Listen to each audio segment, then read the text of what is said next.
Hi, everyone. Welcome to the Personal Branding for Business podcast. I'm Olga Bondareva, and I'm the founder of Modem Up Agency. And here I interview inspiring and interesting people in B2B marketing and sales.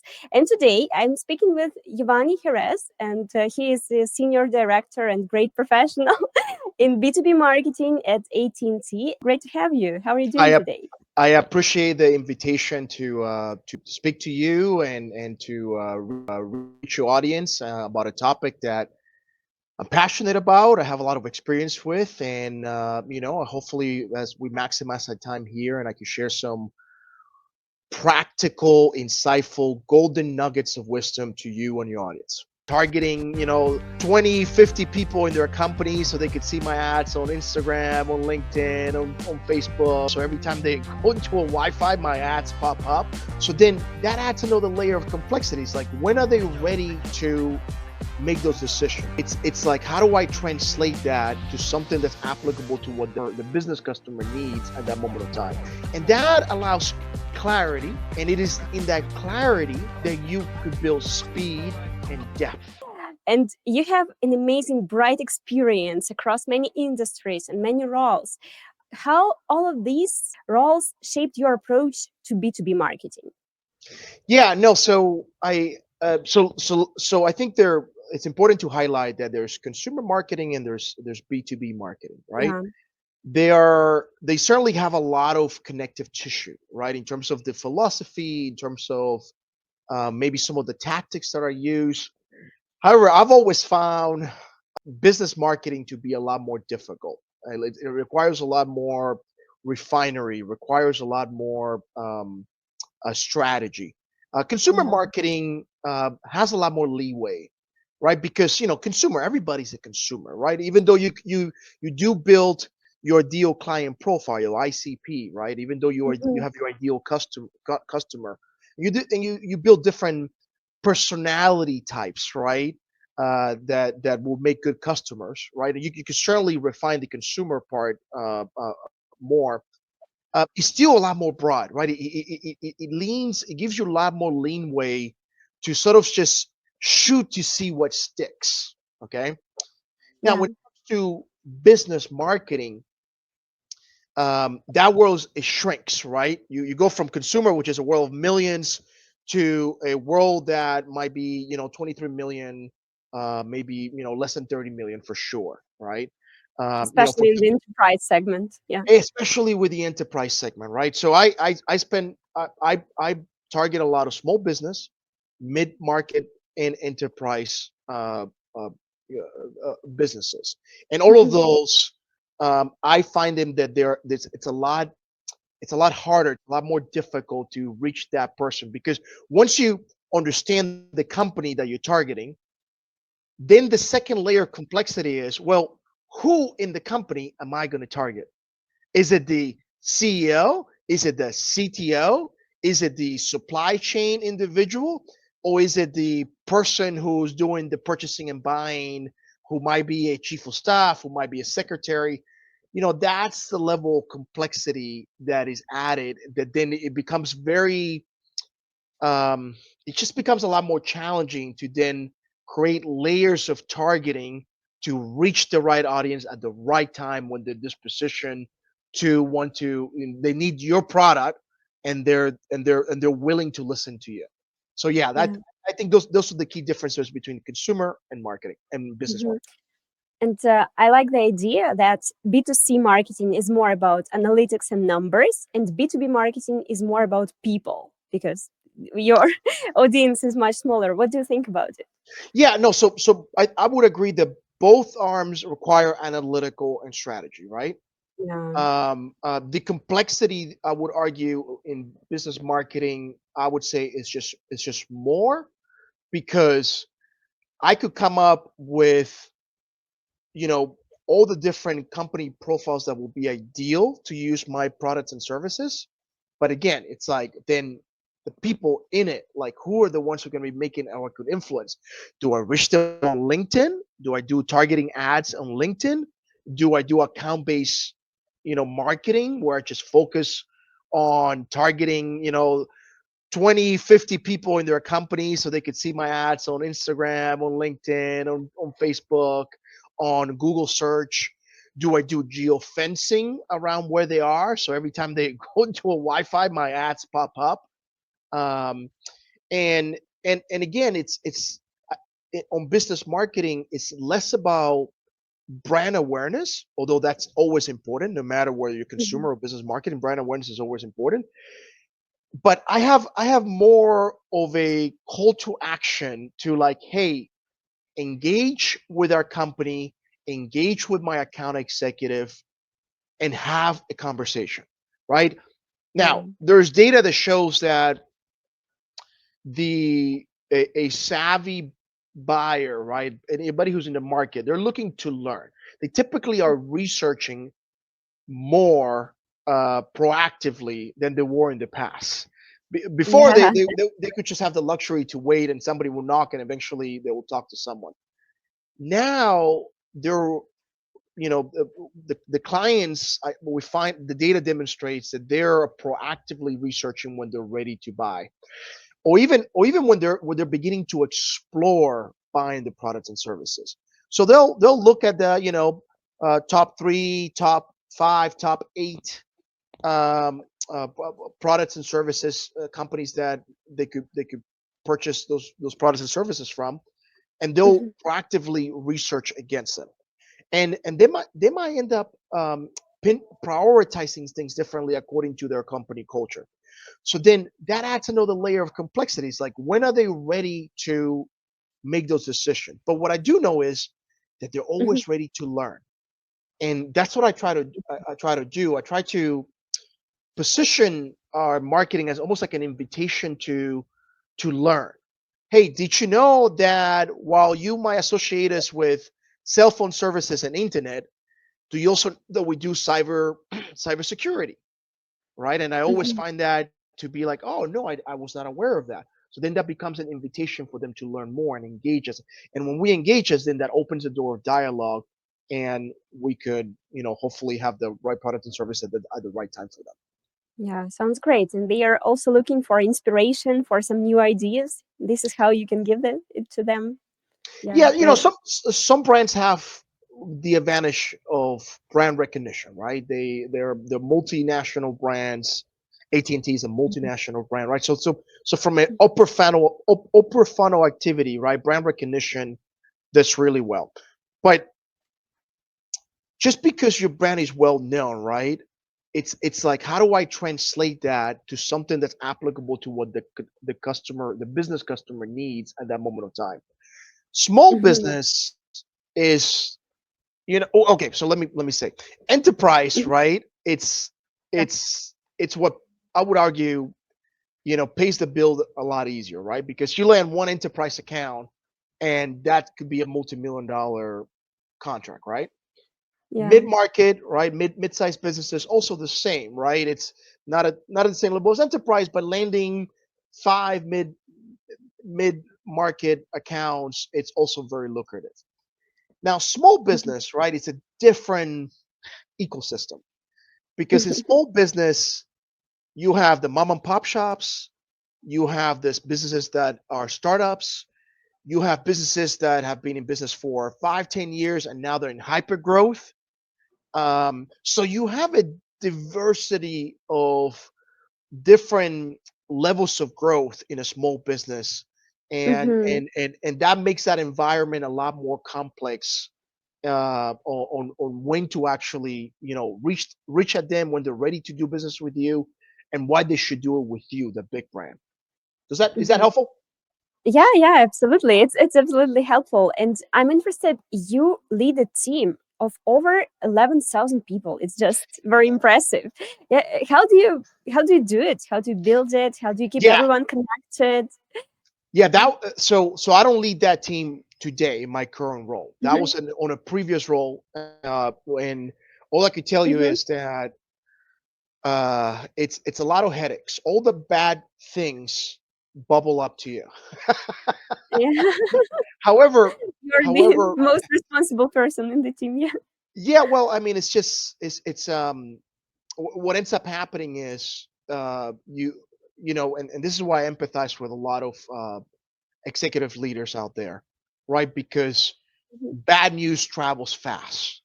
And what ends up Exactly. happening is, all the bad news bubbles up to you uh, fairly fast, fairly quick.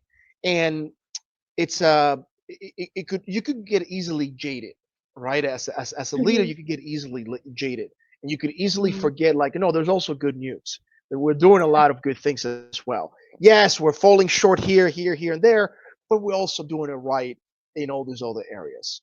I would Mhm. say, I would also argue that when it comes to jobs like this in corporate America, it's also a lot simpler because you do have the role, you do have the responsibility, and there's a very clear chain of command, right?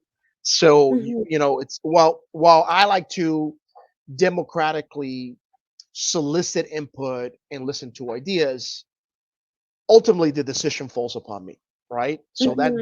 that's not up for a democratic vote, right? The Yeah. full responsibility of the decision falls upon me. Now, any good leader, any good executive leader would know that it's to their benefit to have an open door policy, solicit Mhm. idea, inquire, and basically feed yourself from the different points of views. But then ultimately, you're the one who has to make a decision. Yeah. Um, what I would argue that is a lot harder is when you Mhm. serve in a nonprofit board, right? Uh-huh. And you're there with all the volunteers, you're there with all the people lending their time, talents, and treasure, and there's really no hierarchical chain of command, right? What you have to do is basically, rely on being inspirational, rely on people's goodwill, and Yeah. hopefully advance the different goals through goodwill, right? And Mhm. It's more difficult, yeah, to yeah, motivate everyone. I think that's a Yeah. lot more difficult to do, and to do it Mhm. consistently and Yeah. sustainably, right? Because you might be able to do it for one project, but if you're able to do it year round, first year, second year, Mhm. 3 year, that's a whole lot more difficult. So one of the things that I actually look for when I hire is for that type of experience. Anybody who is volunteer in a nonprofit capacity Mhm. and have been impactful, and they have achieved goals in that nonprofit capacity, I think, to me, that speaks volumes on their capacity to cross collaborate, to inspire other people into action, which, by the way, it happens a lot in the corporate world. You have to cross Mhm. collaborate with the other individuals in other, divisions that are not part of your division. So Yeah. hopefully that was helpful.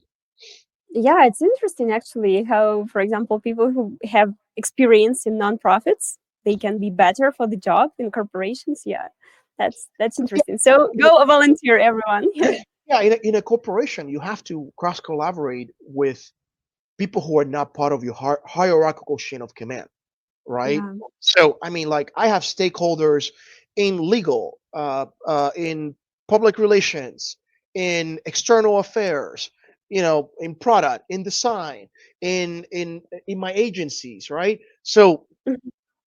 they're not part of my direct hierarchical structure, right? It's not like I could just be like, if you were part of my team, Olga would just be like, hey, Olga, I appreciate your input, but this is what we need to do it, right?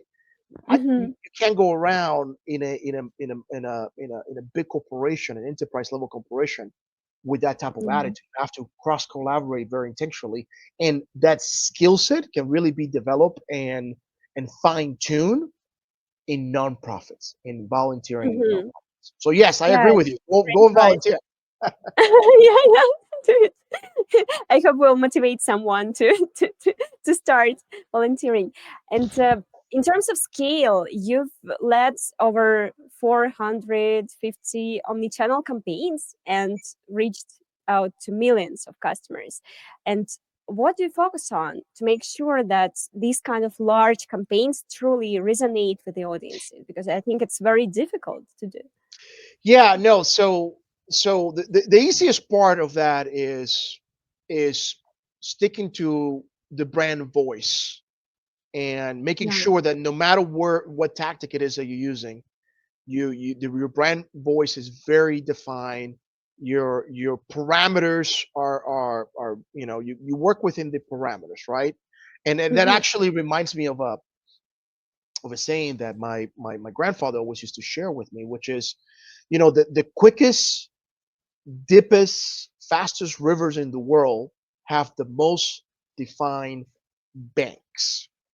Okay, Mm-hmm. so my grandfather's name was Nilo. Nilo Mm-hmm. means Nile, like the Nile River. The Nile River Yeah. is the longest river in the world, and it, at one point Lit- was a huge place for commerce, right? But the Nile River has a very defined banks, right? And Yeah. so if you think about it from a brand perspective, right, you truly define who your brand is, your voice, your colors, your palette, all of this, right? Your Mm-hmm. messaging, and by doing that, you're saying no to a whole lot of other things, Yeah. right? But you're saying definitive yes to this thing, to this thing, and that allows clarity. And it is in that clarity that you could build speed and depth, Mm-hmm. right? So So that's easy. Narrow positioning plus like well structured processes. Yeah. I Is mean, it and, about and that? and I think I really truly think that messaging is applicable both to marketing and sales. I always see sales and marketing as wings of the same bird. I Yeah. have a lot of sales experience and I have a lot of marketing experience. And the more you narrow your understanding, right, with clarity, like, hey, here are the customers that we're gonna go after. Here's why. Um, and the more speed and depth you will have in championing your brand, your products and services. And the flip side of that is the easier it is for your end consumer or clients or companies to understand you, right? The worst thing that you could do here is try to be everything to everybody. The second you Yeah. try to be everything to everybody, right? You're gonna go a mile wide but 1 inch deep, right? That's what the saying is. People will confuse you. People will be have mixed feelings and thoughts about who you are, what your products and services are, and how that could Mm-hmm. benefit them. And it is in that confusion that um, that stalls decision making. It Yeah. delays decision making. It delays brand recognition, and basically you just develop a strategy that allows your competition to surpass you. Yeah. Yeah. People procrastinate when something is not clear, is not focused. Yeah. And That's and true. and, And and yeah. that is also the basis of trust, right? Trust from person to person, to like brand to brand, brands to consumer. I mean, at the end of the day, Mm-hmm. I really think it comes down to the core is always trust, right? So Mm-hmm. if your inability to create clarity on your brand, whether it's sales or marketing, um, it's really sabotaging, right? Your ability to sediment and nurture trust with your end Mm-hmm. user, whether it's consumer or business to business, or business. You Yeah. have to be able to establish that trust from the very beginning. So focus and narrow positioning is what we need.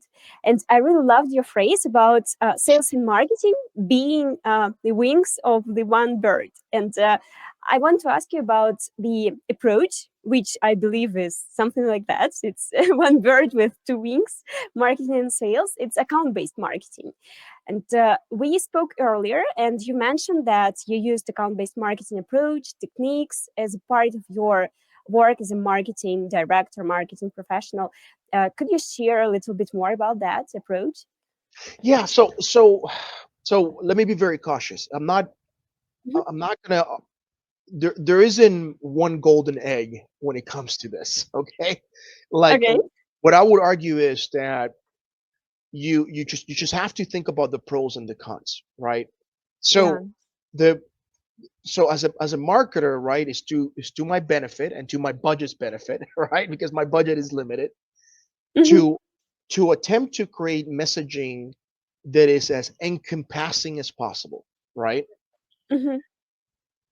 But so that's the macro view, right? Like the big high level view, right? Right. Hmm. But then there's also the micro, macro, micro, Hmm. right? And the micro view is, well, it's also to a benefit to create specific, tailor, sculpted messaging to specific accounts, right? Let's just say enterprise accounts in this particular, right? Hmm. So while a small business, I might try to go more of a macro view, a macro approach. With Hmm. enterprise mid markets, I might try to go with a more micro, tailor, sculpted Yeah. approach. Micro segmentation. Yeah. The pros and cons from a budget perspective are very clear, right? Like account based marketing has more of a lift, right? Because it requires more tailoring, more sculpting, and it's like, well, are you going to do that for 1,000 accounts? Are you going to do that for 10,000 accounts? Like then it becomes a matter of timing. It becomes a matter of like how many team members do you have? Can you maybe mass produce with technology, with AI technology? Can you like maybe tweak and mass produce depending on industry, based on messaging? So I do believe that technology will help us to tailor and carve, but at the same time mass produce, right? Which Hmm. would help my budget and would help my timeline because we still have the same 24 hours, 7 days a Yeah. week, right? True. So And the so same it's budget. and the same limited budget, right? Yeah. And you have to produce impact, right? So I don't know what the right balance of that is. Oh, what I do know Hmm. is that you have to try both, right? So Hmm. last year we did a massive campaign with some celebrities. With it was that was the macro view campaign, right? But then Hmm. that created brand awareness, upper funnel activity. It was really geared for small business and it was also actually even helpful for mid market and enterprise. Yeah. They But also then, but then you you have reach to, them yeah, anyway. you Yeah. reach them, you do reach Mhm. them. But then Yeah. we have 4,000 sellers that needed to be very targeted as well, and they needed Hmm. flyers, they needed direct mail, they needed specific digital support to target a specific individuals and companies.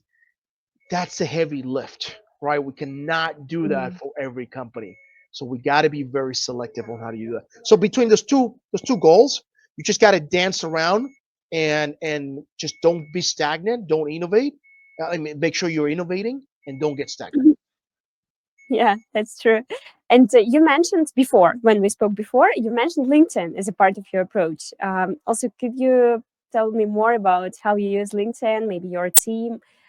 How does it work? Yeah, LinkedIn is it's a funky ecosystem, and it's also an expensive ecosystem. Out of all Yeah. the uh, out of all the digital platforms out there, I actually think it might be um, uh, the one that requires the most investment, but it's Mhm. also one that gives you the more targeting, Yeah. right? So if we know there's an enterprise account that we truly want to make a lot of inroads into, right? I would set up a budget specifically for LinkedIn to really use it there because we know that the the decision makers in that company have a LinkedIn profile, are interacting with LinkedIn on a daily, if not weekly basis, right? So it Yeah. makes a lot of sense. I also think of platforms like G2 as very niche, but also very effective, right? It's the Mhm. investment is a little bit more, but it's more targeted. Is way more effective because the people who are go there are a little more curated. They're going there for very specific purposes, and you could really then tailor and sculpt a marketing effort, an account-based marketing effort based on those ecosystems, right? This Mhm. is no different than when you use influencers, right? Social influencers, right? You have the big name social influencers. You write $1 million check, and then you get a lot of upper funnel activity, or you go to 10 micro influencers, each of them with Mhm. a 10,000 community ecosystem, right? Micro ecosystem. But it's more targeted. It feels more authentic. It feels more real. The Yeah. impact there is more immediate versus like the impact here. It could also be very immediate, but it just feels it's a little harder to track that impact Hmm. versus the micro influencers. I hope that metaphor was helpful. Yeah, yeah, and many companies they share that micro influencers are much more effective than macro level. Yeah, so it But makes but sense. but also micro influencers requires more effort, more legwork, Yeah, right? yeah. Establishing, Mm-hmm. working with 10 Management. different micro influencers is more work for me Yeah. than it is to work with one Mm-hmm. macro influencer. Does that make sense? Yeah, Uh, absolutely. but so I truly think you have to do both, and you have Mm-hmm. to be you just got to think about the strategy, right? Maybe you start here with a macro, but then use Mm-hmm. that campaign to feed the micro influencers and allow them to now that you have the material, right, the overall material here that's been Mm-hmm. already built and invested upon. Now how you could have the micro influencers make that their own and add their own Yeah, twist to it, right? customize it somehow. Yeah, Yeah. yeah. Mhm. Yeah, great idea. And let's talk about your LinkedIn presence because you are also very active on LinkedIn. And what helps you develop such an authentic personal brand Well, on the platform? it's kind of like I tell all my mentees, you Mhm. know, big brands spend billions of dollars to make sure you recognize their brand, right? Mhm. If I say golden arches, right? You think about a specific brand. If Yeah. I say just do it, you think about a specific brand, right? Think Mhm. differently, right? Yeah. You think about a very specific brand. So if this companies, there's a reason why companies pay $3.5 million for a 30-second commercial at the Super Bowl. Okay, Mhm. branding and marketing works. So True. So if that's the level of strategy, analysis, and investment that companies make for their brands, then who's responsible for your personal brand, right? It's like Mhm. who's investing on it, who's thinking about this strategically. And I would argue that all of us as individuals, as pursuing different professional careers, different ambitions in the world, you do need to own your brand. I'm a Yeah. marketer. I'm doing all of these things for my company, and I was like, I should put some effort into my personal brand. Yeah. And I Think think about it's yourself as a product. And 100%, one hundred yeah. percent, right? You should be a little more clinical about it. You should be more strategical. You should learn from the people who are doing it really well, and you should really go through a cannibalizing process where you where you eat and borrow from different sources to customize and develop your own personal brand. And again, to what was mentioned earlier, don't try to Mhm. be everything for everybody. Try to be, have Yeah. clarity on who you are. Like one of the wonderful things about working for a big company is that I literally have tried, done so many roles, right? I've done sales, I've done HR, I've done marketing, I've done strategy, I've done technology, right? So I've done Amazing. training. Mhm. Now, if I try to go into LinkedIn and send you 7 different messages based on my experiences, I'm not helping myself and I'm not helping people try to understand me. So that's why when you For land on my sure. LinkedIn page, I really try to focus on my sales experience, my marketing experience, and my technical experience, right? Because I truly believe that this day, in order to be impactful and successful in sales or marketing, you have to understand the tech stack, right? The marketing tech Mhm. stack, the sales tech stack. So technology this day is inevitably part of the solution. So I have a master's of science and technology, and I did that on, on purpose because I saw the trend of sales and Mm-hmm. marketing shifting from more EQ, right, emotional intelligence, to hard skills, soft skills to hard skills. And Yeah, yeah. You can see I, this trend. and Mm-hmm. I would argue that soft skills continue to be extremely important, extremely relevant. But now you really do need some hard skills as well, right? You need to understand the tech stack of marketing. You need to understand the tech stack in sales and Mm-hmm. the connective tissue between all those silos in order to really increase revenue for any company that you're in. Yeah, some marketing professionals right now they started their careers in marketing because it was about creativity, it was about something like that, and now they feel that wow, we are becoming some engineers, programmers, we are becoming these kind of people. Yeah, And it's exciting. it's gonna get easy. It's gonna technology is gonna make it to get easier in time, right? Like for Hmm. example, um, writing, right? Content writing, right? Chat GPT makes it so easier, right? Yeah. But but I find that we're actually we're working with greater speed, right? But then the expectations increase, right? So Hmm. okay, let's get together, let's brainstorm good subject lines and good content writing.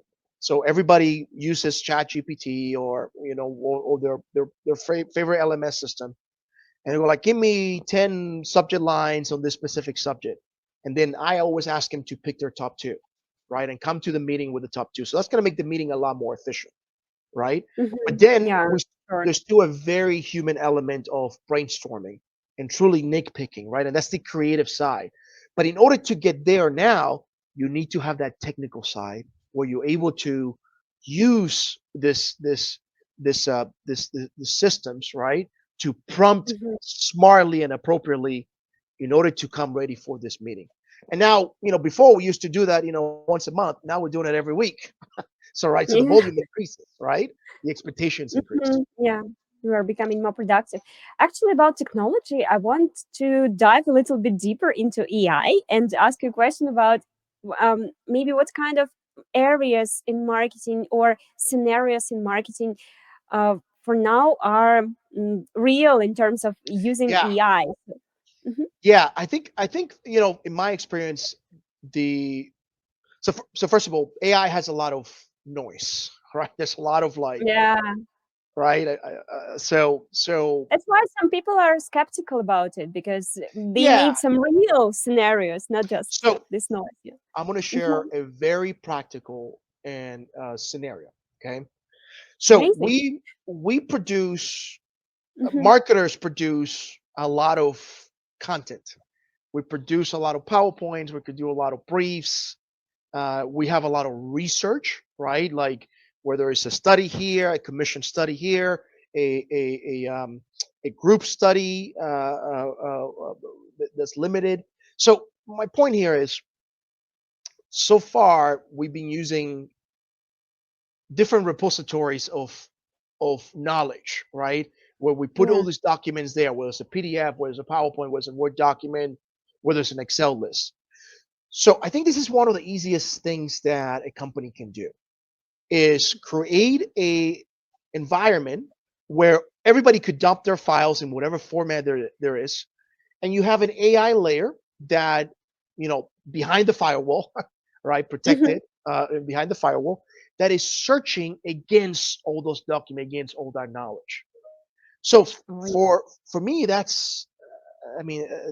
has been super valuable because it saves us a lot of time, right? So Mhm. often we come to the table thinking that we have new ideas, but then quick search shows like, no, we actually tried that 3 years ago, right? Or we tried this Exactly. 5 years ago, and this was the Mhm. results, right? And it doesn't mean that we're not going to do it again. It just means that we now have a point of reference of something that we Mhm. tried, right? Do we want to do it differently? Do we want to try a different approach, right? But at least it gives us a good benchmark Yeah. of starting point, right?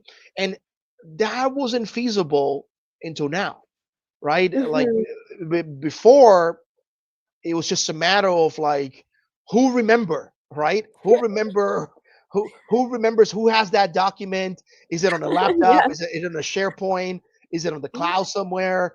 Uh, it was, and it wasn't easy to search again, or to search for it. Hmm. Now it is, right? Yeah, and even if companies created their knowledge bases, usually employees don't use it because it's too complicated, so many Correct. information, so much The information. search aspect is very difficult, Hmm. but now natural language models make it easier for me to search for keywords that might be in the 49th page of a PDF, Yeah, right? I don't have to open the PDF to search against that. The model is doing it, right? It might be in the 12th slide of a PowerPoint, right? yeah, it's fascinating. That or video, right? It might be on the keyword in a video, right? I don't Hmm. have to tag the video anymore. The video now has a transcript, and my search could search against that. That is not only being super helpful, right, in terms of efficiency, but it's also saving us a lot of money because if I did that study a year, 2 years ago, it's relevant. I don't have to pay for a new study again, right? It's Yeah. also truly searching the way that we are interacting with our agencies, right? Hmm. Because and even the agencies are adopting this type of approach as well, because it's speeding the way, we don't have to again repeat things with our agency. We could just like recycle things that we've Hmm. done before, right? And recycling is less custom, right? When I have to Yeah, create a brand absolutely. new creative, it's a lot more costly than when I could take an old creative, tweak it a little bit, and reuse it, right? That's what I mean by Hmm. recycling marketing material. Yeah, it's a great optimization. Yeah. Yeah, so that right there is not a sexy solution, but it's a very practical solution, Hmm. right? It's a Yeah. very practical. It saves money on your productivity. It also saves money Hmm. on your time, and Yeah. also in what your creativity side, right? You don't have to reduce. You don't have to pay for new studies. You don't have to pay for new creatives, and so from that perspective, that's something that impactfully could save your bottom line. Yeah, it's actually a great scenario using AI for optimizing creative process. Yeah, to reusing some ideas. So this is great. I love it.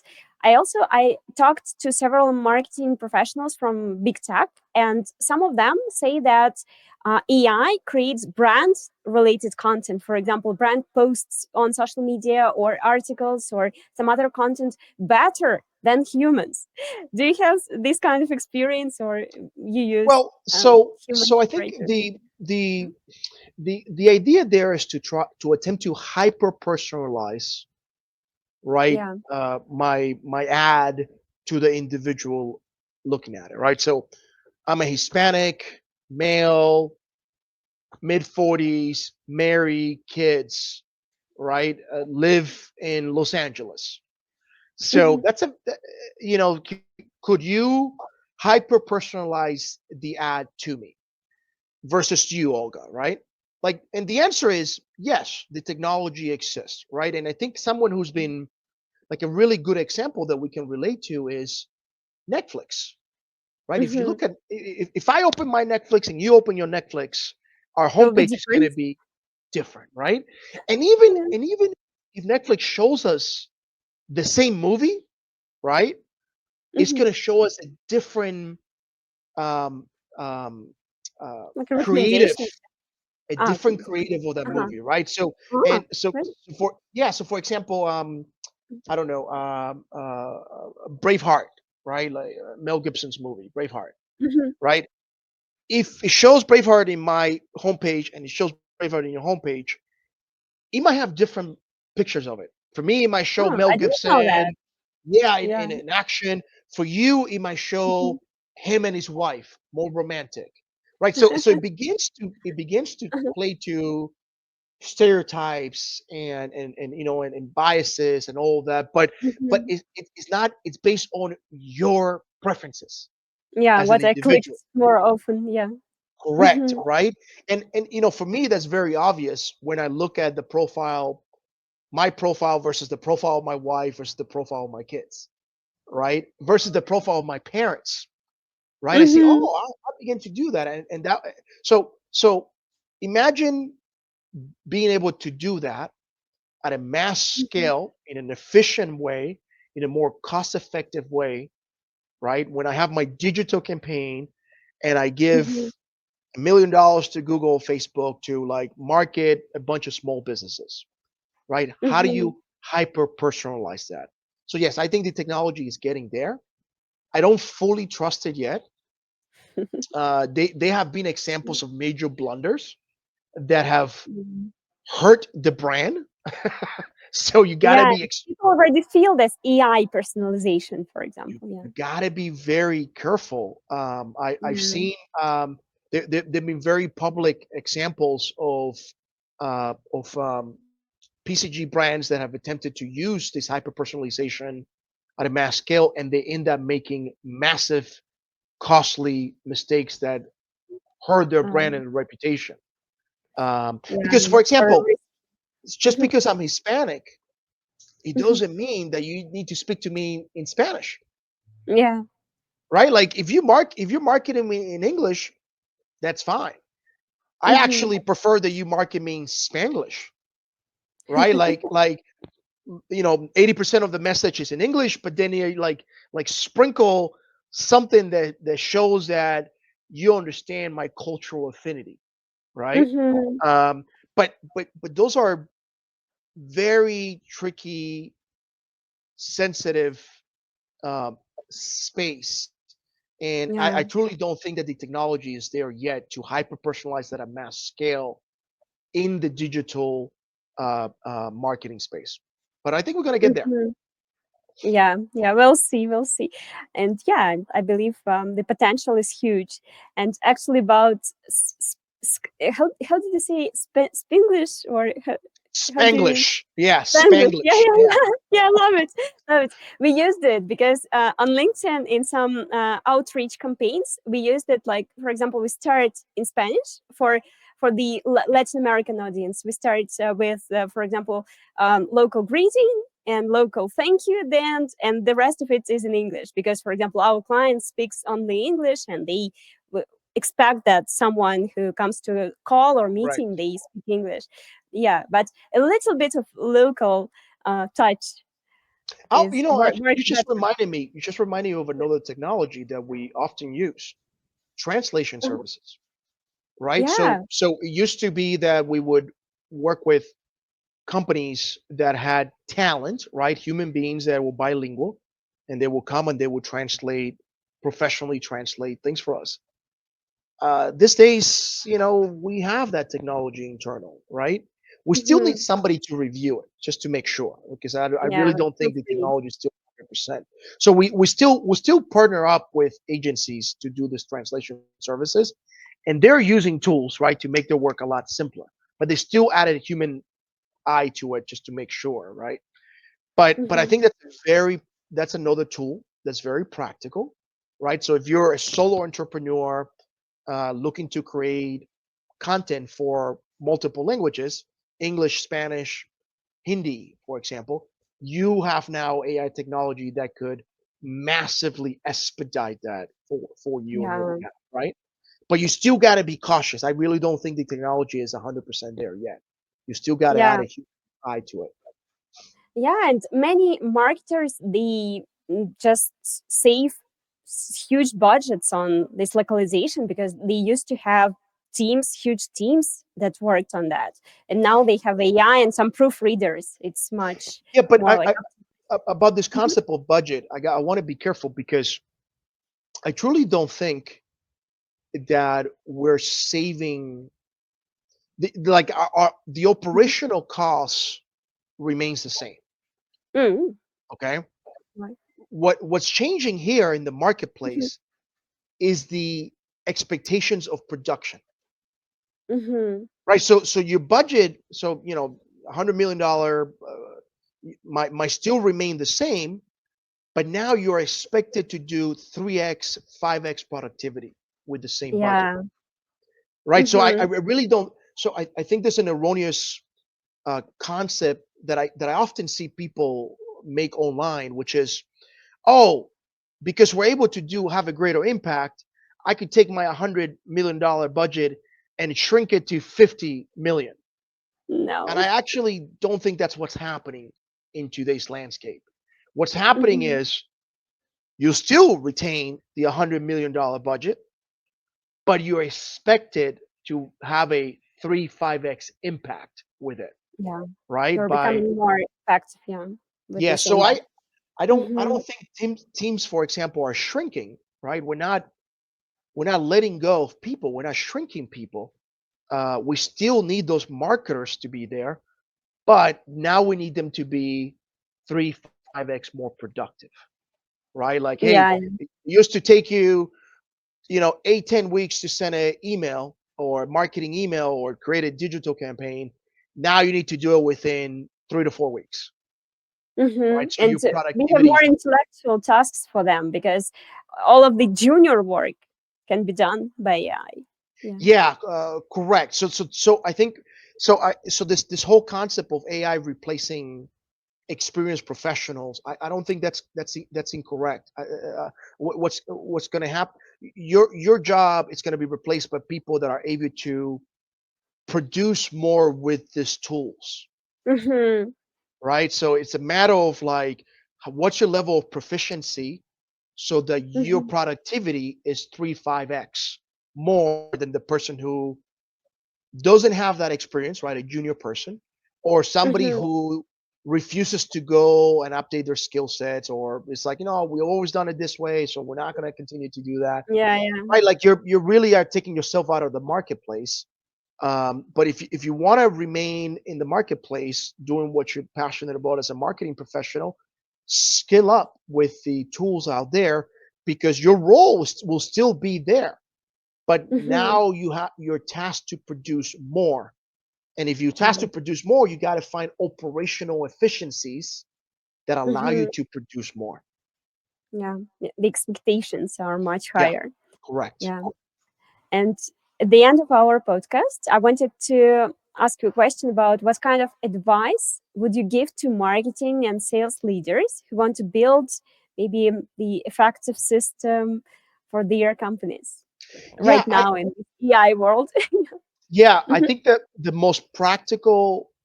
So I could give a lot of advice, but I'll focus on this very practical advice, which is mhm, identify the top voices um, in AI.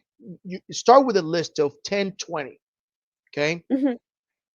sign up for their newsletters, sign up for their podcast, sign up for whatever it is. Then go through a pruning process, right? You don't have time for 20 newsletters. Yeah, You don't have absolutely. you don't have time for 20 podcasts, okay? You might have time for 1 to 5, no more, okay? Mhm, So you should go through. So step one is sign up for all these things, right? That you think might be helpful. And maybe even get advice from your friends, right? Hey, what's your favorite podcast? What do you find to be the most practical? They might have done some of that pruning, that curation process on your mhm. behalf already, right? Yeah. And then once you do that, then you yourself go through your curation pruning process. And then be methodological every week. I don't think it has to be every day, but I think it does have Mhm, to be every week or every other week, okay? And be like, all mhm, right, I got 30 minutes, I got an hour, and I'm going to go through those newsletters. I'm going to go through those podcasts, and I'm going to really skill my knowledge and my insights into that. mhm. That Spend should your be time a part. little bit more That strategically. should be Yeah. that should be part of your process today as a professional. No matter whether you're in marketing, sales, operations, you're a podcaster, you name it. That needs to be part of your weekly, bi-weekly, monthly process of professional development. Yeah. Um, that is very practical too. That's how you're going to help. That's how you're going to skill up yourself, and then find those tools that could increase your efficiency. And that's how you're going to stand out away from the competition. Great. Thank you so much. It's very practical. You gave a lot of insights and step-by-step guide even at the end. Yeah. So thank you so much. And I believe it will be very useful for our listeners and who will be watching us. So thank you so much. Thank you for your So yeah, time. to finalize, remain curious, remain Yeah. curious, right? Keep learning, keep asking questions, and keep learning.